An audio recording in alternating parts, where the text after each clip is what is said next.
a ball guy, I'd be very, very confused. Leader Fan Radio Network. What do you mean? And KFAN.com. 1 minute, 49 seconds past 3 o'clock, Central Daylight Time. We welcome you back. It's a Tuesday edition of the Afternoon Aardvark on a rather now overcast, still pretty chilly weekday afternoon here in the Twin Cities of Minneapolis and St. Paul. My name is Dan Barreiro, Inkstain Wretch, for many, many years, including at the newspaper, the Twin Cities, as it was once called, Star Tribune.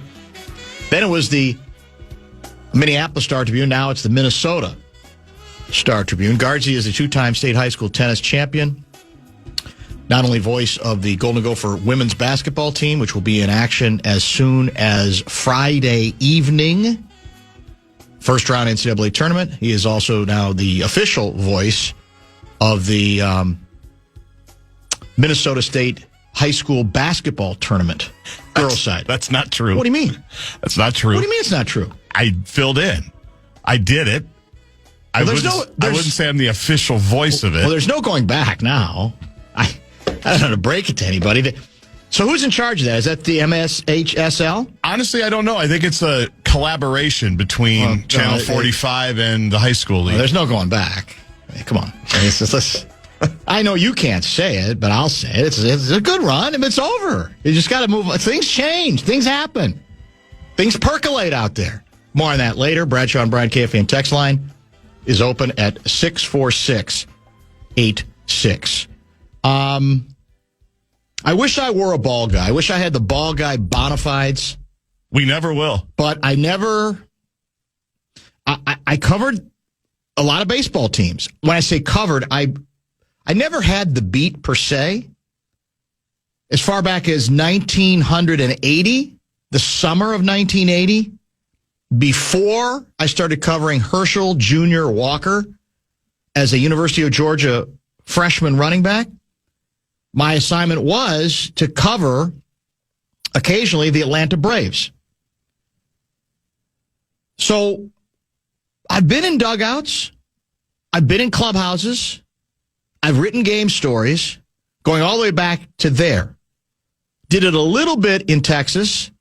And then, of course, as a columnist, especially in 87 and 91, spent plenty of time around the Twins clubhouse. But I never got my ball guy bona fides because I kind of fully admitted that I did not welcome showing up for a ball game 9 hours early. Right. Just for the privilege of listening, I should say, to players crack stupid jokes and fart around the batting cage. Were you a member of the BBWA? Yeah, I was. You were, okay. But ball guys, I was about to say ball guys like that stuff. Or maybe it's they pretended. Right. They pretend to felt like like it. They had to. Yeah. And so they're in the, I never felt like I was in. Not your scene. The fraternity. I also got in trouble. I was admonished by another ball guy. The first spring training I went to, as a columnist here in Minnesota. So that would have been, obviously, have been the spring of 1987, right? And I showed up. Back then, we were in, where were we training back then? Was it Orlando? It was Orlando, wasn't it? Yeah. I think it was Orlando. Was it Tinkerfield? Or was it Port Charlotte? No, that's a different team. It wasn't Port Charlotte. No, I just like saying Port Charlotte. Of course. And one of the early days that maybe I knew this and didn't care, or maybe I didn't know it. But apparently there, at least then, I don't know what the case is now, there was kind of an unwritten dress code for Inkstain Wretches showing up for a spring training day, right? And I think it was, well, you should probably wear long pants. But if you're not going to wear long pants, even in the steam of Florida, you should wear very conservative staid shorts, right? Maybe like, I I don't know if you want to call them fancy, but just, is there such a thing as dress shorts? Is that a contradiction in terms? Yeah, I mean, kind of, sure. I showed up one day in how would I describe the shorts I was wearing that day? And I don't even know why I picked them. Not Bermuda. No, well, they were close to Bermuda, but I would describe them as they were shorts, but having an almost Zuba-like pattern to them. Oh, boy. And one of the ball guys greeted me with, "You got a lot of nerve coming out here wearing those, man." And I go, "Really? They're just shorts." But Florida. But it made me feel like, yeah, you're just not one of us. You're never going to be one of us. You don't get the code, et cetera, et cetera. I say that all as a preface to, and again, maybe I don't understand the game the way the ball guys do, the seam heads do. That I think if I were a ball guy, I would be very confused today. And this has nothing to do with the state of the Minnesota Twins, although there is a Twin player who is tangential to this story. I'm just going to read this to you. Now, tonight is the World Baseball Classic championship game. Is that correct? I'll take your word for it. You don't even know that? I mean, I'm on the periphery of it. Venezuela and the U.S., right? Exactly right. Venezuela comes from behind to beat Italia. That was a nice little story. Italy's run 4-2. We won the day before against, who did we beat the day before? We double check? Sure. I think we won on a dubious ball strike call, by the way. All right. 2-1, if I'm not mistaken. Double check the score and who we beat to advance to tonight's championship game. So I'm just going to read this to you and tell me if ball guys, if you were a ball guy, you wouldn't be mystified by what seems to be about to happen. Dateline Miami. This is a Wall Street Journal story. The U.S. arrived at the World Baseball Classic boasting a dream starting rotation that featured the best two pitchers in the game. But on Tuesday, with a title on the line, the Americans are putting their faith in a rookie with exactly 8 outings. 8 outings of Major League experience. We know it's not good baseball. New York Mets right-hander Nolan McLean will take the ball in tonight's showdown against Venezuela, which advanced to the final with the aforementioned 4-2 victory over Italy. Did you find out who we beat? We beat Dominican Republic. That's right. Was it 2-1? Double check the score. Sure. Just for the sake of just trying to be consistent. 2-1. It's a monumental test for a 24-year-old who made his debut 7 months ago. The Venezuelans have a star-studded lineup that includes former MVP, not to mention, we didn't need him, 3-time batting champion Luis Arraez. Remember him? Vaguely. And 49 home run slugger Eugenio Suarez. McLean, meanwhile, has seen just 48 innings of action. Now, he says, you're crazy if you don't want to do this. It's an unbelievable experience for me. And everybody loves this kid. He's talented, allegedly has one of the most dynamic young arms in all of the game, 57 strikeouts in 48 innings in his brief stint with the Mets in 2025, earned run average 2.06. But as the Journal guy writes, the mere fact that McLean is Team USA's best option in a contest with such high stakes shows how fraught the relationship still is between MLB organizations and the WBC. Clubs remain fearful about letting their most valuable assets throw meaningful innings during what is supposed to be spring training, and national teams have little choice but to compromise. With opening day barely a week away, that has left U.S. manager Mark DeRosa with limited options to finish a tournament where anything less than victory will constitute failure. At least one person, however, doesn't seem quite as invested. Carlos Mendoza, McLean's manager on the Mets, admitted he has mixed feelings about having one of his key players take the mound at the WBC this close to the start of the regular season. He's saying, 3 years ago, the Mets lost their big shot closer, Edwin Diaz, for the entire 2023 campaign, after he tore a tendon in his knee celebrating a Puerto Rico victory in the same tournament. You hold your breath. He's not alone. The Padres manager saying they're still deciding whether they will let DeRosa deploy star closer Mason Miller against Venezuela. Miller threw 40 pitches across 2 outings against Canada and the Dominican Republic on Friday and Sunday. Meanwhile, New York Yankees reliever David Bednar's status is unknown as well after he threw 44 pitches over the same span. So the moral of this story, here's what I'm trying to get as a failed ball guy. As a shorts-wearing ball guy wannabe. That's it. Not just shorts. Shorts with a crazy Zuba-like pattern. Yeah, that's the issue. If they'd just been one solid dark color, I would have been fine, is what I was told. I feel like there's kind of a central contradiction going on. I've heard people say that this tournament has been wonderful to watch, highly entertaining, very competitive, and it makes some ball guys feel much better about the state of baseball. That something has been brewing over the course of the last week as this thing builds. But can that be true? Because the implication is, man, we're taking this seriously. Everybody's getting into this. This is big time. This is what you're looking for internationally, right? Outside of the Olympics. But can that really be taken seriously if, on the other hand, it's, I don't know if I'm going to let you use my closer. Season's about to start. So we're starting a kid with a tremendous arm. And by the way, he may be brilliant tonight. That's how baseball rolls. But that doesn't like I said, even have that much experience because we can't use anybody else. Does that sound like it's momentous then? Does it sound like everybody's getting into this? Marriage between Major League Baseball and World Baseball, we're all as one, and we all have been able to celebrate this event.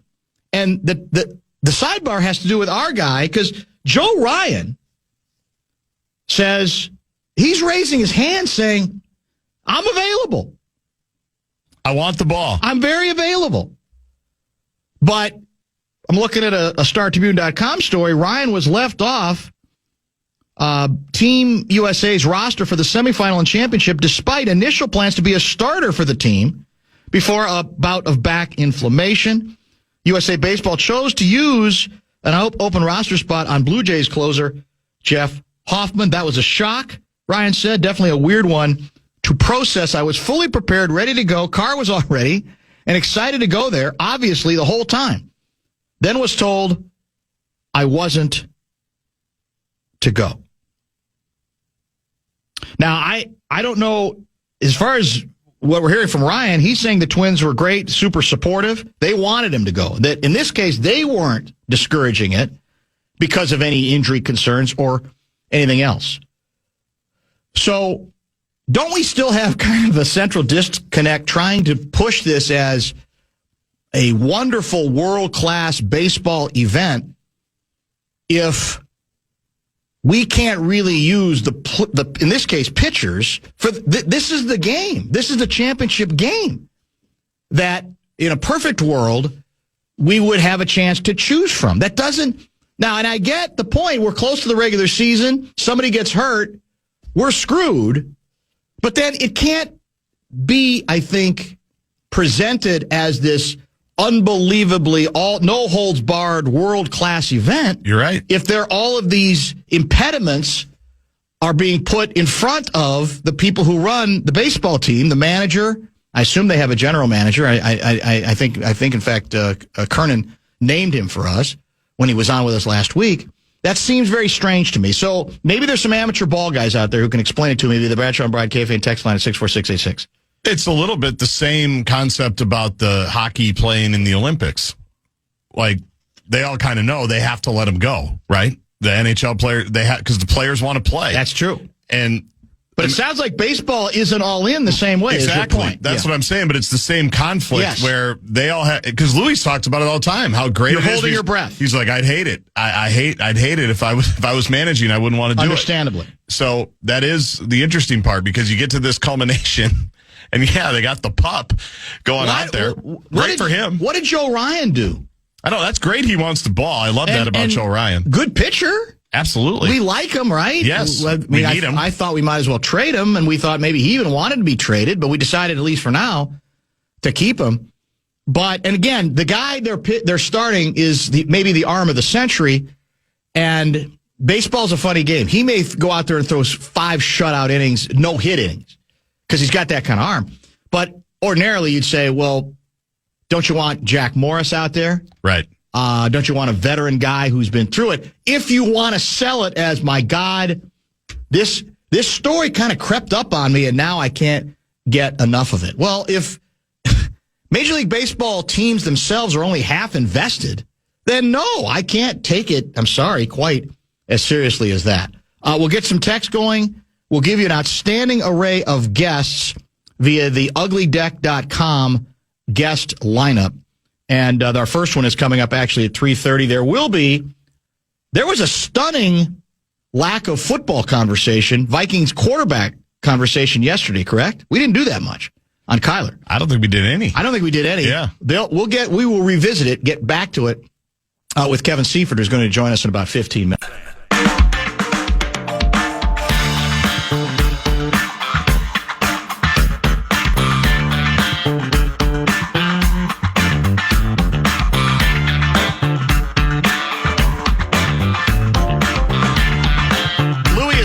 For 5:30 this evening, Luigi will join us at 5:30 tonight. Our old buddy Rick Bozich will help us break down the field of, is it 68 now or 72? How many we got? For now, it's 68. 68. So we got play-ins. Is it tonight and tomorrow? Yes. And nobody I respect more when it comes to analyzing the bracket on the men's side than my former college roommate, Rick Bozich, who is still, I think, on an Indiana University football high. Part of the reason, Indiana University basketball men's side and women's, frankly, not real distinguished this year. So we'll talk to him about the field and I think he said he's still got to work out his bracket, who his Final Four bracket will include. And I assume we'll have coverage once we get to Thursday and Friday. We can do listen-ins and all that kind of stuff. Absolutely. Yeah, Westwood won. It's going to be great. It's a beautiful thing. Games on the Plus a lot. Games on the Fan, obviously, during the weekend around all of our other stuff. It's going to be awesome. Kevin Seifert will join, as I said, in just a few minutes. Dan, you didn't also happen to be wearing a fanny pack and friendship bracelets, were you? Like the Zubas also, which were also like the Zubas fashionable at the time. No, I was not a puka shell necklace guy. Right. I was not a fanny pack guy either. I think it was just, maybe it was also, I didn't have a collar on my short sleeve shirt, and I don't even like wearing short sleeves. Interesting. I think if you're a ball guy reporter in spring training, at least then you were supposed to have a collar on your shirt too. T-shirt was not good enough. Couldn't be loud colors, dark colors. Conservative. Too many rules. Again, and my comeback to all this is, let me see if I understand this. There's formalities here in a sport where basically all players do for 5 hours before a game is spit, then tobacco juice, make a mess out of the dugout, like I said, and kid each other about expelling gas. You need to be dressed up for that. It seems that like that's another baseball disconnect. But that's why I'm not a ball guy. Never will be. Let me see if I can we got some ball guy reaction here that might help us. This is Tyler and Fridley, admitted seamhead here, very much agree on the disconnect between WBC and teams protecting their own investments. It's been an extremely exciting tournament to watch, and I'm still as excited as anyone to watch tonight. By the way, Buxton is starting in center field tonight. That's been confirmed. Love it. By the way, also Anthony Edwards will not be starting in center field for the Wolves tonight, now listed as out. Well, he's going to be reevaluated in 1 to 2 weeks. Yeah. Which seems to indicate he's going to miss more than one game. Yeah, we have correct? 7 games in that long time frame. I mean, that. Yeah. We're going to be in the play-in, aren't we? That's why you don't mess around all season. We're going to be in the play-in. We said it yesterday. Play-in. It's been an extremely exciting tournament, blah, blah, blah. I think a change in dates would be the easiest fix. Think the hockey Olympic break instead of All-Star Week in July when guys are healthy and in mid-season form. I totally agree, Dan. What's even more bizarre is having Kershaw on the squad as a reliever, as if he's our best option to win. It's nothing but a Lifetime Achievement Award move that actually makes your team weaker. That's probably why they added Hoffman over Ryan. You can't make it up. McLean is filthy. You don't know ball, Dan. Seaman. Yeah. He's got a collar in his shirt. Have you seen McLean's stuff? It's filthy. Is it filthy stuff? Filthy is Electric? what it is. Yeah, it's Live exactly arm? what it is. If Ryan, this is from Papa Taco. This is controversial. If Joe Ryan pitched for the Yankees, he'd be starting tonight. Interesting. The fact is they want the best players to win. It's all about winning, and they don't trust anyone playing with the Twins pitching-wise. Wow. That's quite a bias against, a legitimate pitcher, I think, in Joe Ryan, right? Twins were probably hoping that he does get injured and out for the year, so insurance would pick up his payroll for the year. Wow. Buxton, by the way, he did get hit by a pitch early in the tournament, didn't he? I don't know. I'm pretty sure he did, yeah. And he, but I think he's, by all accounts, he is indeed recovered.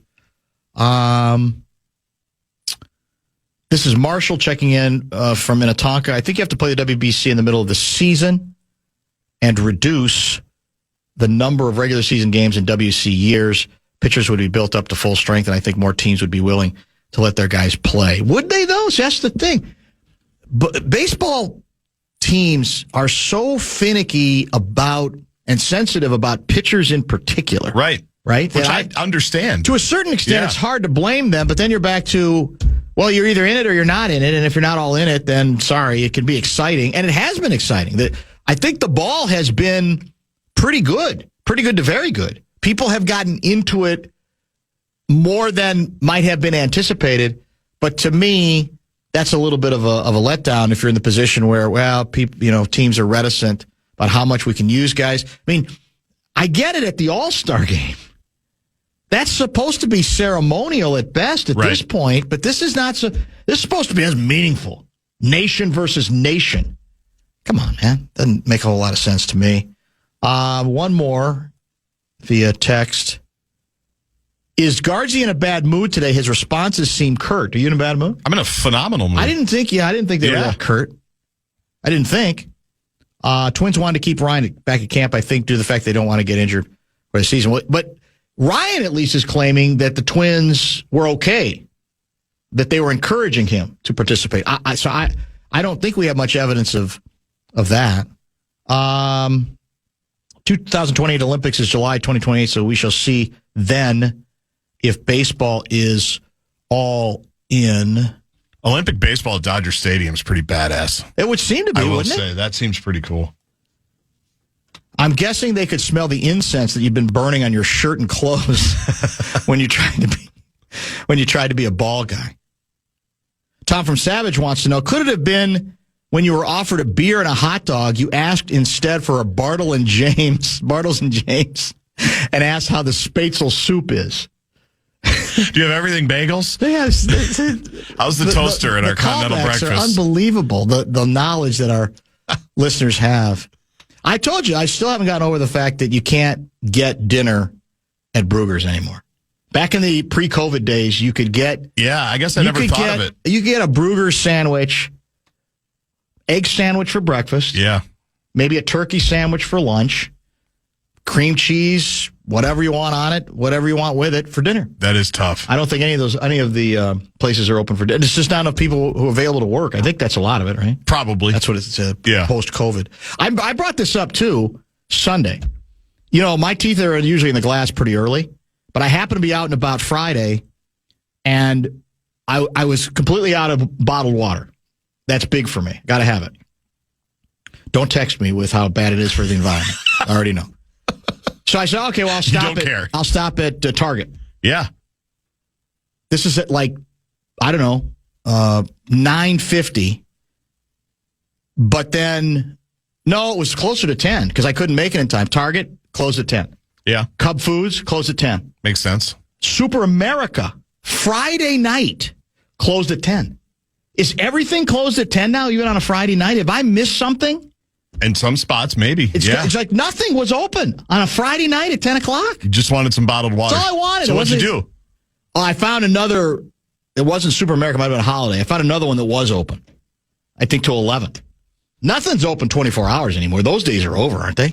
At a lot of places, yeah. Kevin Seifert, let's see what he does when he needs bottled water at like 10:05 on a Friday night. That and maybe some football quarterback conversation with him. Seifert is next.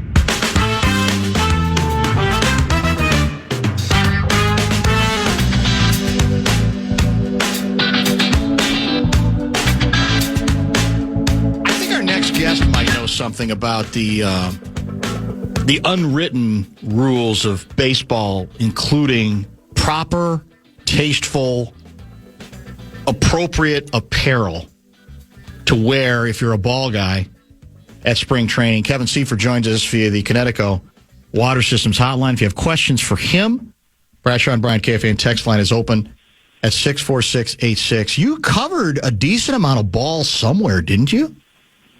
Way back in the day, I covered the Baltimore Orioles in the 90s.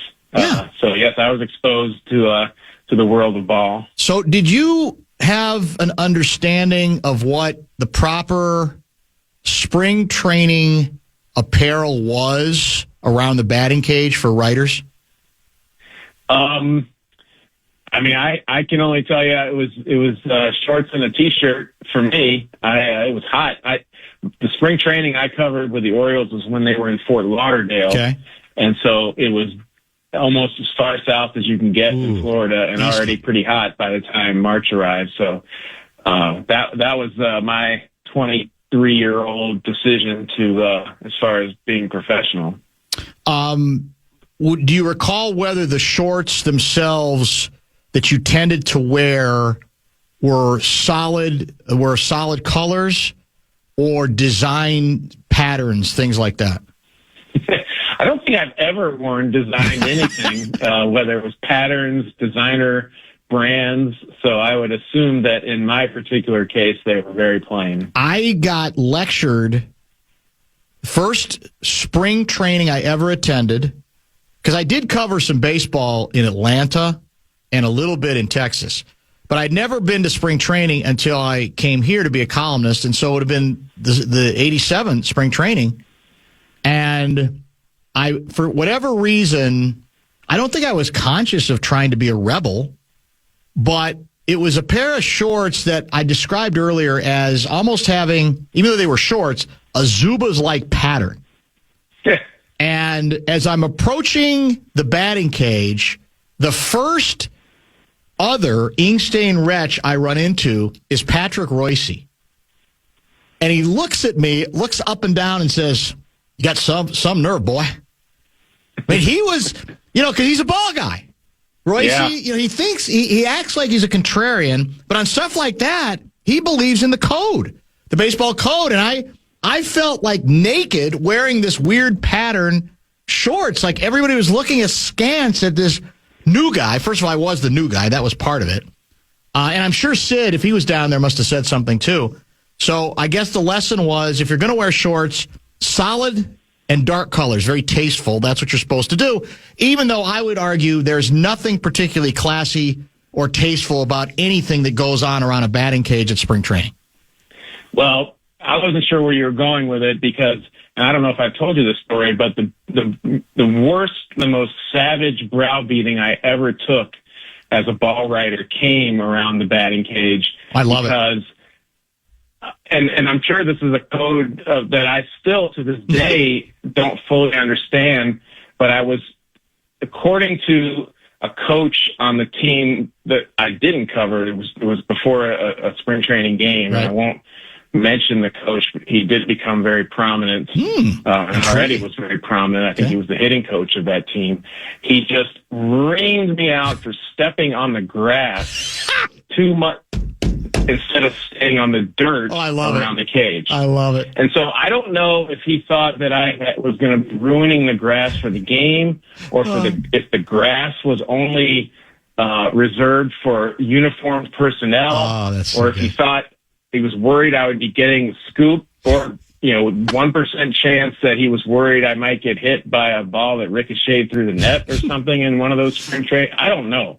But it was savage. It was profane. Really? And I looked around. It was and like people were laughing, and I'm not sure. Again, maybe I was the butt of the joke and didn't realize it, but it felt very real. And I always make sure to stay on the dirt whenever possible in future visits. I think you should out this outside of the person. batting cage. I think you should. You should out this person. I'm going to Google it and figure. You've given enough info that I'm going to figure out who it is. That's embarrassing for him.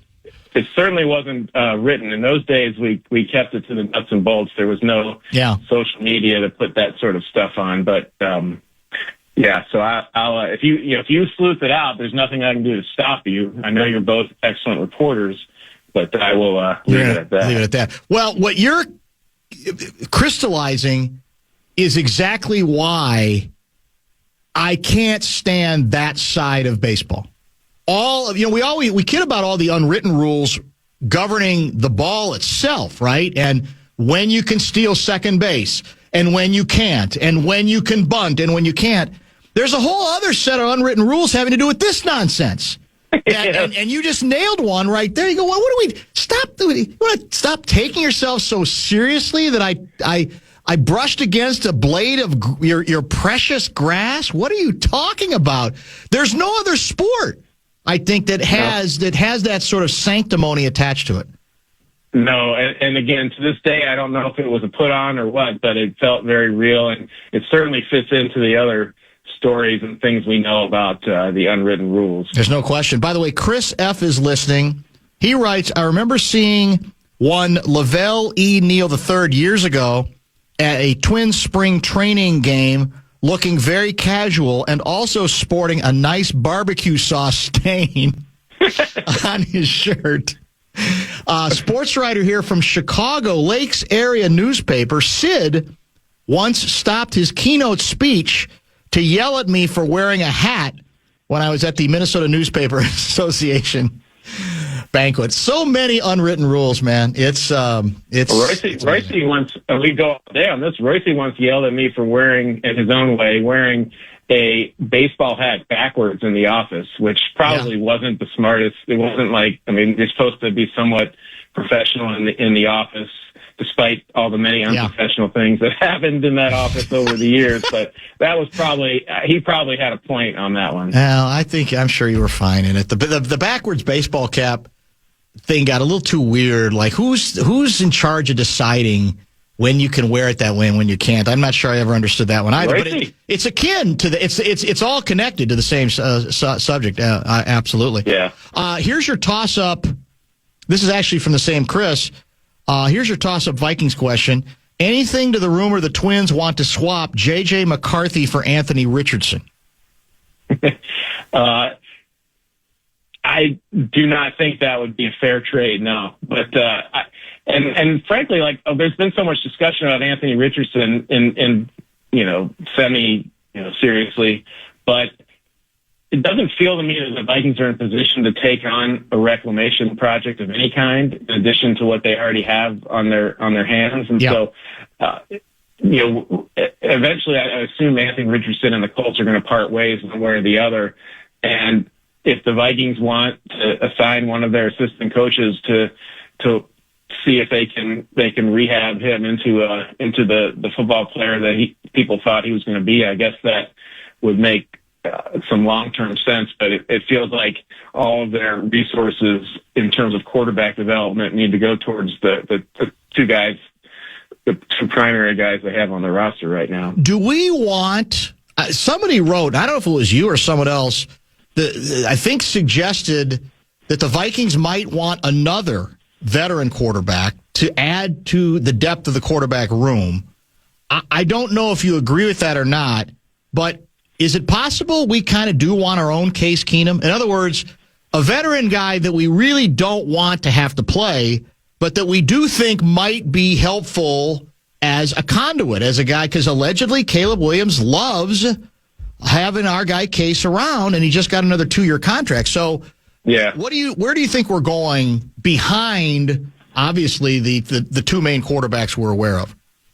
I think it's possible they add another veteran. I don't know if it's going to be Carson Wentz, as has been discussed nationally a little bit, or someone like him. But I go back to the 2023 season where Kirk Cousins, as you remember, tears his Achilles, and they already had Nick Mullins, who was injured, and they had to eventually go to Jaron Hall and Josh Dobbs. And in some of those games, the quarterback play, to be kind, was very limited.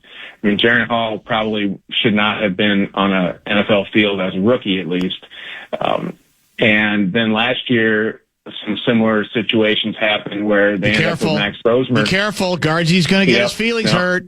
Be careful. No, it's the truth that Max Brosmer was on the field, and as an undrafted rookie, he, frankly, probably shouldn't have been on the field either. And their offense was extremely limited in those games as well. And I know in 2023 we asked Mark Wilf if he sort of gave the coaches or the front office a pass, given how many quarterback injuries there had been on the way to a losing season.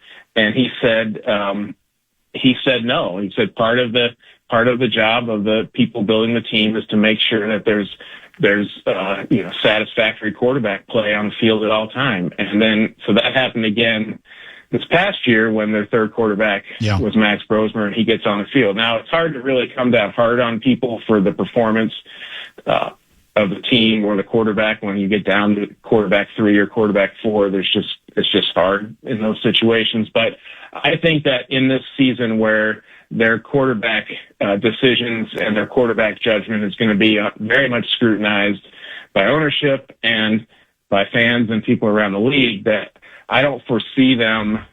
It doesn't feel like it's a good idea for them, and I think that they probably have some thoughts similarly of having too many unproven quarterbacks on your roster. And so what I've been thinking is that the likeliest scenario is going to be that the most inexperienced quarterback on the roster is going to be J.J. McCarthy. And that doesn't mean they part ways with Max Brosmer. You've got practice squad. You've got lots of ways to potentially keep him in the fold. But it would be a repeating pattern that I know ownership is already on record as not necessarily liking.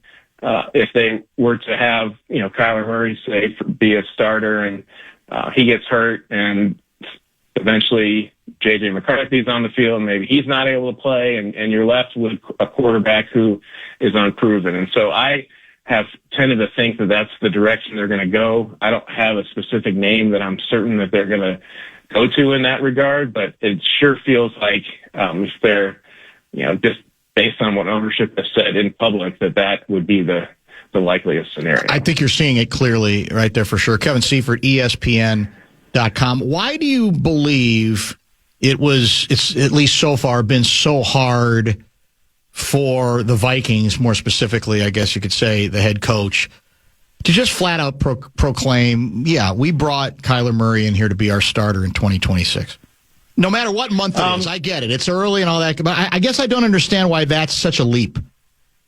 Yeah, I think for a couple of reasons. One is that they might need J.J. McCarthy this year, and I think that they believe that the way to optimize his development and maybe speed it up a little bit is to put some pressure on him and put him in a spot where he feels like it's a competition, and that they're giving him a fair chance to elevate his play and win the job. Now, whether that happens or not, everybody can assign their own likelihood to that. Or if Kyler Murray gets hurt at some point, they might need J.J. McCarthy to win them some games this year. And I don't think that they've completely 100% given up on him in terms of a future. No, you don't starter. have to, though. I agree. Yeah. No. And because they don't need to, and he's still an asset. And so I think that's part of it.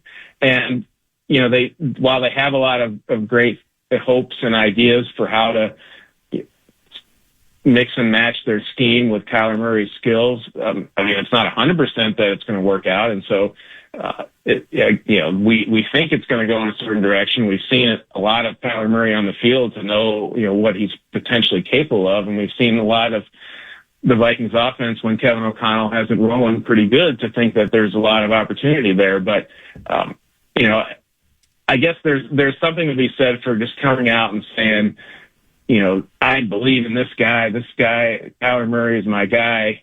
We're not giving up on J.J. McCarthy, but Kyler Murray is a great player, and we can't wait to see how great a team we can be with him, and just start it off right in that way. And it's possible that that's been said behind the scenes. Mm-hmm. But in terms of publicly and in terms of J.J., I think that they just want to try to optimize the impact that competition can have on his development before they make that public call. Will you promise me one thing moving forward as you explore whatever the future is at quarterback, which we, I think, mostly assume the intent is that Murray is brought in to start, barring injury, etc., that you won't pretend that many of the concerns that have been expressed about Murray that predate any of the Vikings conversations about acquiring him don't suddenly go unreported or ignored, almost as if they don't exist. I mean, I guess what I'm saying is I don't have a problem with, here's actually a lot of encouraging numbers.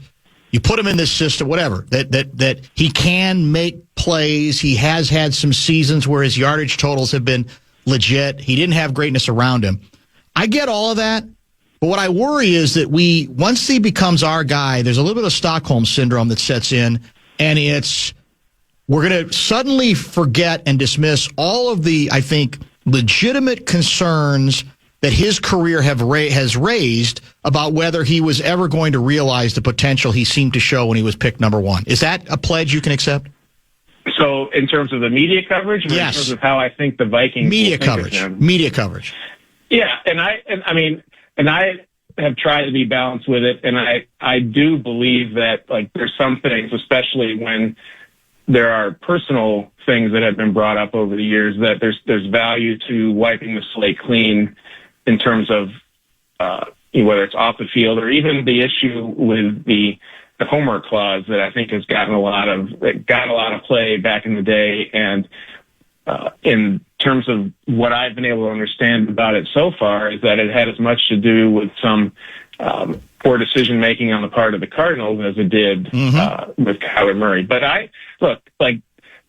what I think we can say with certainty, and will continue to say, is that this is a quarterback who's being paid by another team and to go away and was available for the veteran minimum than any NFL team in theory could have tried to pursue. And I think there would have been other interest if something hadn't worked out with the Vikings, but the Vikings were clearly the ones that showed the most interest, and that's why it got done so quickly. So I think it's possible to not belabor old tropes, but also be balanced in exactly how high the ceiling really is and what the potential is for the floor as well.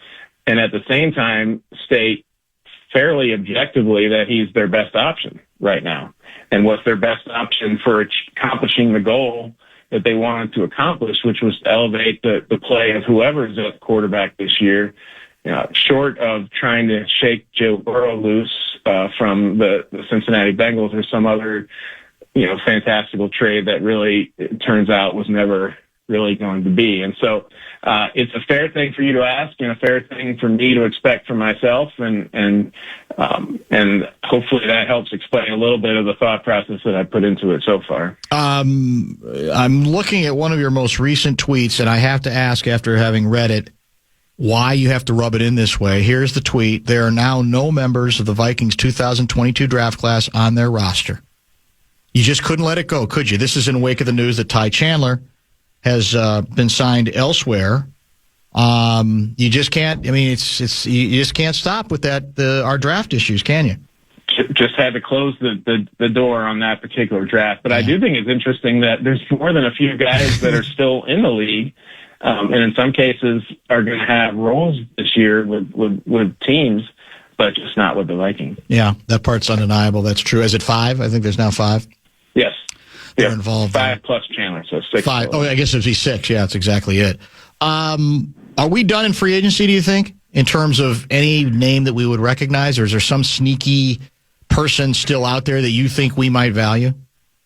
I mean, there's, by and large, the NFL free agency in terms of people that you've heard of for any team is pretty much closed, like the big monies. But now we're moving into, for teams that are still looking to acquire impactful players, we're looking at trades. And so I think that's still a possibility. Right.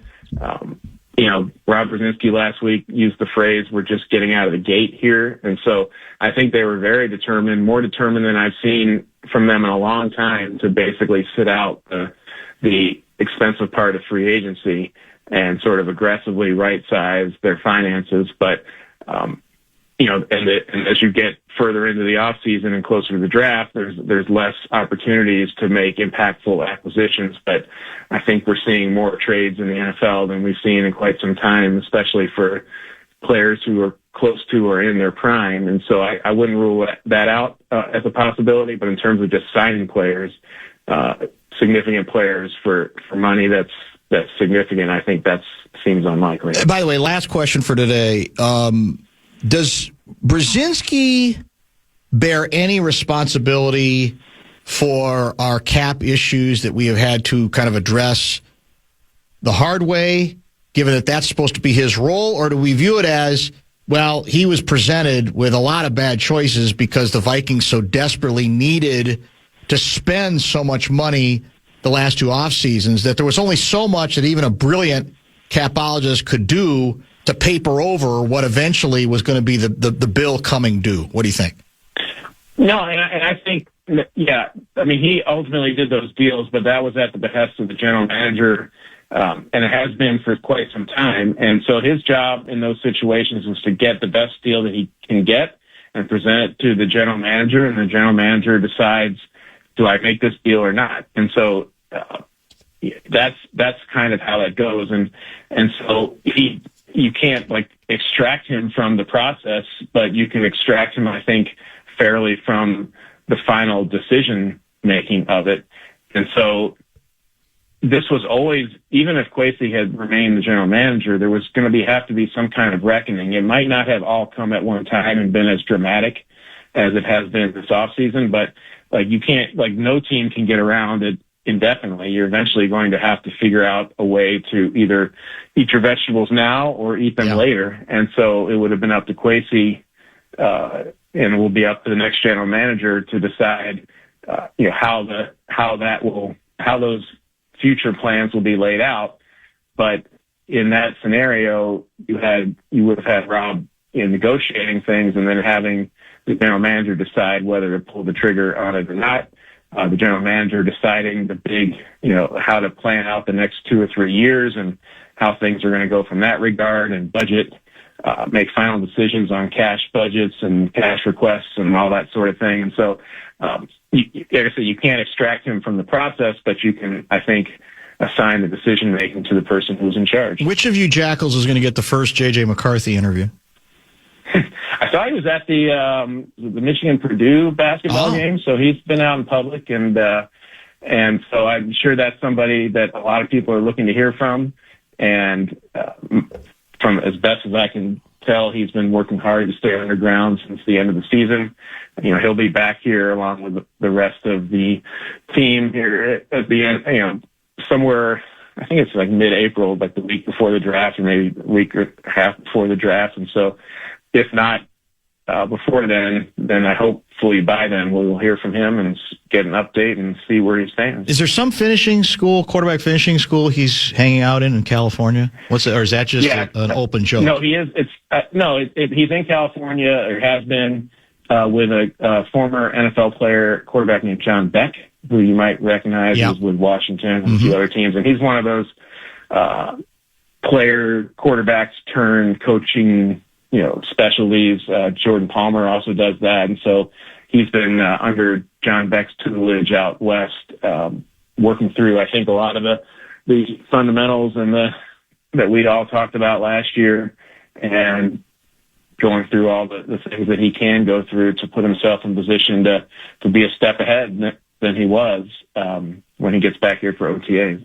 Lavelle E. Neal III has checked in, responding to the allegation that he was spotted spring training a number of years ago around the batting cage, or at least at spring training, with a shirt that had a barbecue stain on it. BS, Lavelle writes, if I was on the field before a game, I had not eaten yet. Which is it's an interesting response. It's a good defense. He's not denying the possibility. He's just saying what under about that the day circumstance. before? Yeah, that's a good question. I don't know. Did you ever bury the hatchet? Did you ever bury the hatchet with Rick down? No, because it wasn't him. Did you ever bury the hatchet with Terry Crowley? I did say that he was the coach for the team I wasn't covering. So you're going to have to look through 29. I think it was 30 teams at the time. You have to look through 29 other coaching staffs. I don't have that kind of time. Because somebody else thought it maybe it was Eddie Murray, but you're saying it was on the other team. Yeah, Eddie Murray had a reputation for being very squirrely, but when he came back to the Orioles for the end of his career, and then he became a hitting coach, he was awesome. And so we all had really good relationships with him. I don't, maybe that he was not very friendly earlier in his career, but at the end of his career, he was quite a gentleman. Thank you, Seifert. We'll talk soon. Appreciate you. Kevin Seifert, ESPN.com, because the football season is now 52 weeks a year. We kind of knew it was headed that way, and now it's pretty much official. Lou Nanny will join at 5:30, bottom of this hour. Rick Bozich to talk Big Dance college basketball. Stay